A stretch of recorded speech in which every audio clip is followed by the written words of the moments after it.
Κύριε Πρόεδρε, αγαπητοί συνάδελφοι, είναι γνωστό ότι τις τελευταίες δεκαετίες δεν απαιτείται μαστεκτομή για να επιτευχθεί ικανοποιητική θεραπεία του καρκίνου του μαστού σε στάδια 1 και 2.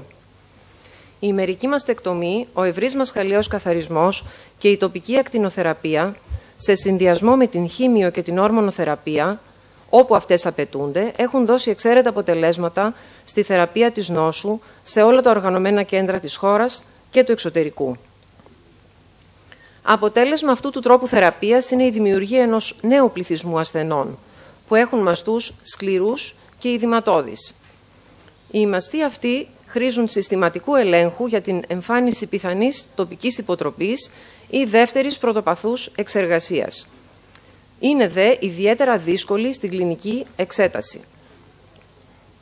Η τοπική υποτροπή πρέπει να εντοπίζεται έγκαιρα, διότι εκτός από την ανάγκη εφαρμογής συμπληρωματικής τοπικής θεραπείας, αποτελεί και δείκτη συστηματικής υποτροπής.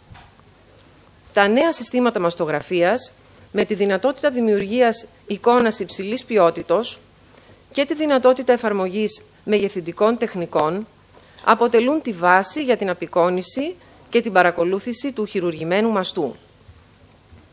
Ιδιαίτερα τα ψηφιακά συστήματα μαστογραφίας, με την υψηλή σκιαγραφική αντίθεση, τη δυνατότητα ταυτόχρονης απεικόνισης μαστού και δέρματος, αλλά και τη δυνατότητα μεγεθύνσεων χωρίς νέες λήψεις, έχουν τον κυρίαρχο απεικονιστικό ρόλο στη συγκεκριμένη κατηγορία ασθενών. Μεταγχειρητικές αλλοιώσεις σε ψηφιακή και αναλογική μαστογραφία μετά προηγηθήσα ογκεκτομή. Ο διαγνωστής πρέπει να είναι εξοικειωμένος με τις μεταγχειρητικές και τις μετακτινικές αλλοιώσεις, να γνωρίζει δε το χρονικό σημείο όπου αυτές αναμένεται να εμφανιστούν, έτσι ώστε να μπορεί να αναγνωρίσει έγκαιρα τυχόν σημεία τοπικής υποτροπής. Κατά τη διάρκεια του πρώτου μήνα μετά την επέμβαση, η μαστογραφία μπορεί να αναδείξει στρογγύλη μάζα στην περιοχή της ουλής, συνήθως με όρια σαφή, όπως βλέπουμε στο παράδειγμα. Αφορά συλλογή αίματος ή λέμφου που δεν μπορεί να παροχετευθεί λόγω του προηγηθέντος λεμφαδενικού καθαρισμού. Συνήθως έχει διαστάσεις πάνω από 3 εκατοστά. Η τοπική υποτροπή αποκλείεται, καθώς είναι αδύνατο να λάβει τον πρώτο χρόνο διαστάσεις μεγαλύτερες από αυτές της πρωτοπαθούς εστίας. Ο συμπληρωματικός υπερηχογραφικός έλεγχος είναι απαραίτητος και επιβεβαιώνει τη διάγνωση αιματώματος ή λεμφοκύλης. Βλέπουμε στο παράδειγμα εδώ ευμεγέθη λεμφοκύλη τη 10η μεταγχειρητική ημέρα, απεικονιζόμενη σαν μεγάλη στρογγύλη σκίαση στο οπιστοματικό σημείο. Αμέσως μετά τη διενέργεια της επέμβασης, στις πρώτες μαστογραφίες επανελέγχου, στην περιοχή του αφαιρεθέντος πρωτοπαθούς όγκου, παρατηρούμε διαταραχή της συνέχειας του δέρματος που αντιπροσωπεύει τη δερματική ουλή. Αυτή απεικονίζεται σαν περιοχή ισολκής ή πάχυνσης του δέρματος. Η ουλή, εκτός από διαταραχή της συνέχειας του δέρματος, προκαλεί και εσωτερική διαταραχή του παρεγχήματος του μαζικού αδένα, που αντιστοιχεί σε ανάπτυξη ινόδους και ουλώδους ιστού. Όπως βλέπουμε εδώ, μετά από εντοπιστική λήψη. Η διαταραχή αυτή είναι μαστογραφικά ορατή από την επομένη ημέρα της επέμβασης και μπορεί να εξελίσσεται ακόμη και για 2 χρόνια μετά την επέμβαση. Συνήθως όμως η διαδικασία έχει ολοκληρωθεί στους 12 μήνες. Με σκληρή τεχνική διακρίνουμε καλύτερα τα στοιχεία και την ακτινωτή διάταξη της ουλής. Εντοπιστικές λήψεις, όπως στην προκείμενη περίπτωση, βοηθούν για την αναγνώριση των στοιχείων της ουλής και πιθανώς βοηθούν στην διάγνωση από τοπική υποτροπή.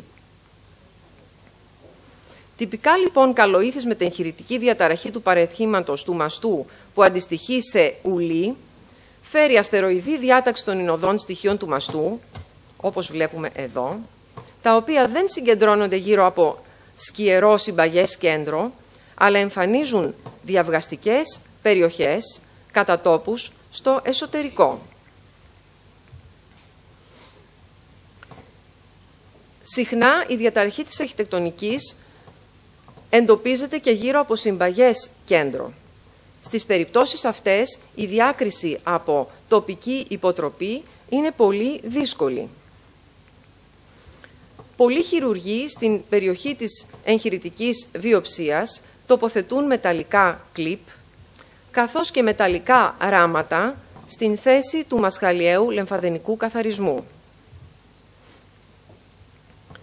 Περιοχές ακτινοδιαυγαστικές που αντιπροσωπεύουν περιχαρακωμένο λίπος μπορεί να απεικονίζονται στη θέση της ουλής και να αντιστοιχούν σε λιπώδη νέκρωση. Προσεκτική κλινική εξέταση και μελέτη προηγουμένων μαστογραφιών θέτουν με ασφάλεια την διάγνωση. Σχεδόν όλοι οι ασθενείς που έχουν υποστεί μασχαλιαίο καθαρισμό ή ακτινοβολία παρουσιάζουν είδημα μαστού προερχόμενο από λεμφική στάση και μετακτινική ίνωση. Στη μαστογραφία βλέπουμε αυξημένη παρεγχηματική σκιαγράφηση του μαζικού παρεγχήματος, καθώς και παρεγχηματικές δοκιδώσεις που είναι πιο έκδηλες όπιστοθηλαία και περιθηλαία και στην υποδόρια περιοχή και αντιστοιχούν σε παχύνσεις συνδέσμων του Κούπερ. Το είδημα συνήθως υποχωρεί μέσα σε μία τριετία και σε ένα ποσοστό περίπου 30% παραμένει διαβίου. Μετά τη σταθεροποίηση του ειδήματος και της εντονότερης παρεγχηματικής σκιαγράφησης του μαστού, περαιτέρω αύξηση των ανωτέρων παραμέτρων είναι σημείο που πρέπει να αξιολογηθεί για την πιθανότητα τοπικής υποτροπής. Η υπάχυνση του δέρματος και το παρεγχηματικό είδημα είναι ευρήματα που έχουν κοινή αιτία και συμπεριφορά. Οφείλονται σε λεμφική στάση μετά το μασχαλιαίο καθαρισμό και σε μετακτινική φλεγμονή και ίνωση. Το πάχος του δέρματος μπορεί να ξεπεράσει το 1% στην περιθηλαία περιοχή.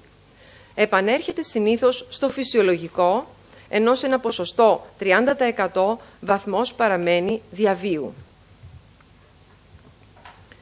Το μετεγχειρητικό είδημα του δέρματος εντοπίζεται κυρίως στο κάτω ήμιση του μαστού και είναι εντονότερο στην περιθηλαία χώρα.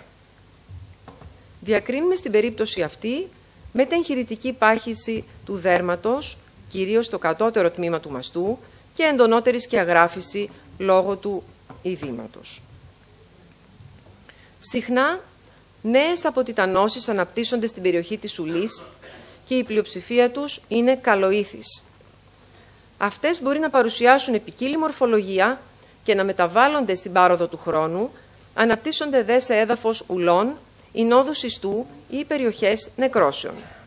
Στην προκείμενη περίπτωση βλέπουμε αποτιτανωμένο κοκκίωμα και ράματα τα οποία έχουν παραμείνει περιφερικά.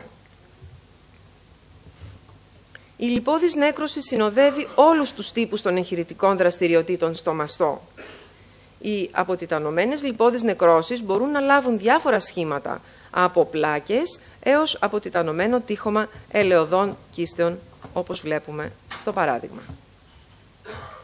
Άλλο παράδειγμα ευμεγέθους περιοχής λιπώδους νέκρωσης που αποτιτανώνεται και λιφοειδώς. Η ελαιώδης κίστη αποτελεί συχνή καλοήθη μετεγχειρητική αλλίωση. Αποτελεί κίστη της οποίας το περιεχόμενο είναι υγρό, υψηλής περιεκτικότητας σε λιπαρά οξέα. Διακρίνεται στη μαστογραφία όπως εδώ σαν διαυγαστική περιοχή με ομαλά όρια. Το τείχομά της αποτιτανώνεται σταδιακά τα 3 πρώτα χρόνια μετά την επέμβαση. Καλοήθεις λοιπόν αδρές αποτιτανώσεις στην περιοχή της εγχειρητικής ουλής συνήθως αντιπροσωπεύουν τοιχοματικές αποτιτανώσεις ελαιόδους κίστεως. Οι αποτιτανώσεις της ελαιόδους κίστεως στην αρχική τους εμφάνιση μπορεί να εγείρουν την πιθανότητα τοπικής υποτροπής. Ο συνδυασμός τους με διαυγαστική στρογγύλη περιοχή, καθώς και η εξέλιξή τους στο χρόνο, τεκμηριώνει τη διάγνωση της μετεγχειρητικής βλάβης. Παράδειγμα λοιπόν, ελαιόδους κίστεως, σαν διαυγαστική περιοχή διακρίνεται και αρχόμενη αποτιτάνωση του τοιχώματος. Αναγκαία η επανάληψη της μαστογραφίας σε κάποιο χρονικό διάστημα για την τεκμηρίωση του ευρήματος. Άλλες αποτιτανώσεις, αδρές, καλοήθεις, μπορεί να εμφανιστούν στο σημείο της ουλής και ανταποκρίνονται σε νεκρωμένους ιστούς και κυταρικά υπολείμματα. Ευμέγεθες αποτιτανωμένο κοκκίωμα διακρίνουμε εδώ, στη μασχαλιά περιοχή, κοντά στο μείζωνα θωρακικό μη.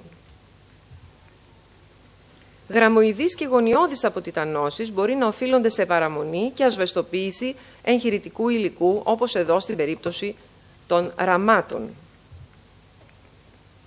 Τα κοκκιώματα είναι περιχαρακωμένα αράματα στην περιοχή της ουλής ή αιματώματα και αντιδραστικός ιστός.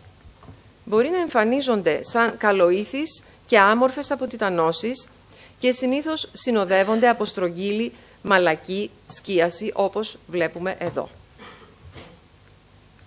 Ευμέγεθες κοκκίωμα στην περιοχή της κήτης της εγχειρητικής, χωρίς αποτιτανώσεις στο αρχικό στάδιο.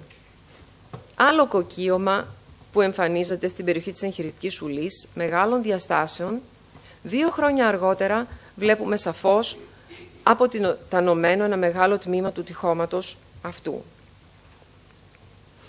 Οι αποτιτανώσεις είναι ο πιο σημαντικός δείκτης υπολοιματικής νόσου, τοπικής υποτροπής ή δεύτερης πρωτοπαθούς εστίας.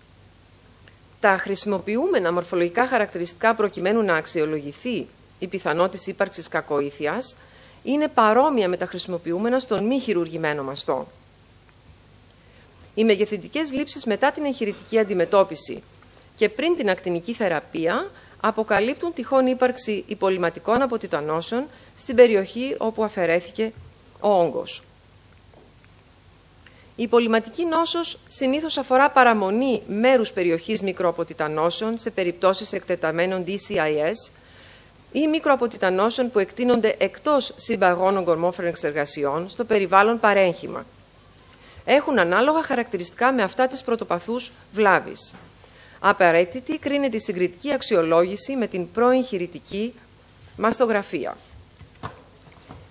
Διακρίνουμε την εγχειρητική ουλή και με τα δυσκολίας βέβαια διακρίνουμε διάφορες μικρές επασβεστώσεις οι οποίες έχουν παραμείνει στα χείλη της ουλής και παριστούν υπολοιματική νόσο.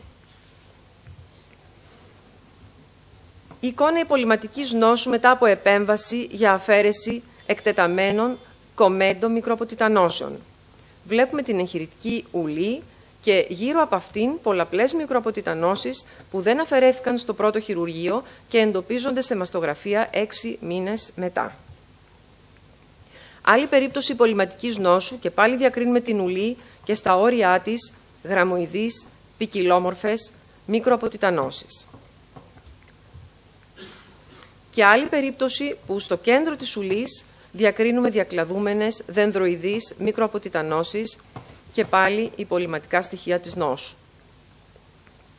Οι τοπικές υποτροπές παρουσιάζονται με τους ίδιους μαστογραφικούς χαρακτήρες όπως και οι πρωτοπαθείς όγκοι, με συχνότερη εντόπιση την περιοχή της εγχειρητικής ουλής. Τοπική υποτροπή μπορεί να υποδηλώνει και η αύξηση της παρεγχηματικής σκιαγράφησης, καθώς και της πάχυνσης του δέρματος, μετά από περίοδο που οι ανωτέρω αλλοιώσεις έχουν παρουσιάσει σταθεροποίηση. Μετεγχειρητική ουλή μετά από ογκεκτομή και σκίαση σε απόσταση 1 εκατοστού που εμφανίζεται σε μαστογραφία και έχει λοβωτά όρια, δεν υπήρχε σε προηγούμενη μαστογραφία και παριστά τοπική υποτροπή. Η συγκριτική αξιολόγηση είναι εργαλείο απαραίτητο. Η συχνότητα τοπικών υποτροπών ποικίλει από 4 έως 12%, ανάλογα με τα αποτελέσματα που παρουσιάζουν τα διάφορα κέντρα παγκοσμίως. Η ευαισθησία δε της μαστογραφίας για την εντόπιση τοπικών υποτροπών ποικίλει επίσης από 55 έως 75%. Με την εγχειρητική ουλή, κατά μήκος της οποίας βλέπουμε καλοήθεις, αδρές αποτιτανώσεις και σε μία μικρή απόσταση από την οποία βλέπουμε νέα γωνιώδη οζώδη σκίαση που παριστά τοπική υποτροπή. Μαστογραφικά σημεία τοπικής υποτροπής αποτελούν η αύξηση του μεγέθους προϋπάρχουσας σκίασης, η εμφάνιση νέας ογκόμορφης εξεργασίας, η εμφάνιση αποτιτανώσεων κακοήθους μορφολογίας, η αύξηση της πάχυνσης του δέρματος και η αύξηση του παρεγχηματικού ειδήματος ενώ έχει προηγηθεί βελτίωση τα προηγούμενα χρόνια. Τοπική υποτροπή που εμφανίζεται σαν μαλακός όζος με πολλαπλές, ποικιλόμορφες, γραμμοειδείς και διακλαδούμενες μικροαποτιτανώσεις. Και η εικόνα μετά την τοποθέτηση Hook για το δεύτερο χειρουργείο. Συνήθως οι τοπικές υποτροπές συμβαίνουν το τρίτο χρόνο μετά την αντιμετώπιση. Αλλοιώσεις λόγω της θεραπευτικής εγχειρητικής και ακτινικής αντιμετώπισης που αφορούν σε σκληρητική αδένωση, ίνωση, ατροφία και ουλές μπορεί να μιμηθούν την τοπική υποτροπή και να εμφανιστούν σαν αστεροειδείς ή οζώδεις σκιάσεις, σαν αποτιτανώσεις. Συχνά δε η διάγνωση τίθεται μόνο με την ιστολογική εξέταση. Το πρωτόκολλο ελέγχου του χειρουργημένου μαστού περιλαμβάνει μαστογραφία πριν την αντιμετώπιση για την εκτίμηση της περιοχής του όγκου, μαστογραφία του χειρουργικού παρασκευάσματος για την επιβεβαίωση της αφαίρεσης του όγκου, μαστογραφία μετά 6 μήνες για την ταυτοποίηση των μετακτινικών αλλοιώσεων και στη συνέχεια μαστογραφία ετήσια για τον έλεγχο πιθανής υποτροπής ή και δεύτερης πρωτοπαθούς εστίας.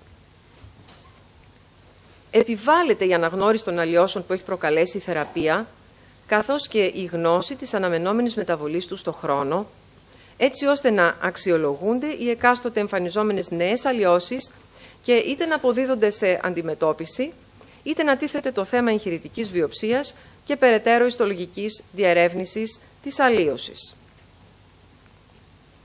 Το δεύτερο πρωτοπαθές καρκίνωμα στο θεραπευμένο μαστό μπορεί να προκύψει σε οποιοδήποτε σημείο του μαστού, σε μέσο χρόνο εμφάνισης 7 χρόνια. Σε αυτή την περίπτωση έχουμε την εγχειρητική ουλή, κοντά στην οποία αναπτύσσεται σαν νέο έβριμα αυτή η οζώδη σκίαση με τα γωνιώδη ακτινωτά όρια. Η ιστολογία έδειξε δεύτερο πρωτοπαθές του ιδίου μαστού. Η μελέτη του άλλου μαστού είναι πάρα πολύ σημαντική. Δεξιός μαστός που έχει υποστεί ογκεκτομή, στον αριστερό μαστό το 2009 δεν βλέπουμε κανένα έβριμα. 2 χρόνια μετά, στην οπιστομαστική χώρα, διακρίνουμε δύσκολα εδώ και πιο καλά στην μεγέθυνση περιοχή μικροαποτιτανώσεων, σειρεουσών και ποικιλόμορφων, επρόκειτο για δεύτερο πρωτοπαθές. Η αξιολόγηση λοιπόν του άλλου μαστού είναι πολύ σημαντική, καθώς αυτός εμφανίζει αυξημένο κίνδυνο 2 έως 6 φορές σε σχέση με το γενικότερο πληθυσμό. Η εφαρμογή συγκριτικού ελέγχου μειώνει τις άσκοπες εγχειρητικές βιοψίες, απαιτείται όμως υψηλή εξειδίκευση και εμπειρία των διαγνωστών και συνεργασία ομάδος ειδικοτήτων στα πλαίσια οργανωμένου κέντρου μαστού. Η απάντηση στο ερώτημα ουλή ή τοπική υποτροπή συχνά είναι πολύ δύσκολο να δοθεί με μόνη τη μαστογραφία και το υπερηχογράφημα. Στις περιπτώσεις αυτές η μαγνητική μαστογραφία μας δίνει την απάντηση, καθώς εστίες παθολογικής πρόσληψης παραμαγνητικής ιαγραφικής ουσίας στα όρια της εγχειρητικής βιοψίας ισοδυναπούν με υποτροπή. Ευχαριστώ.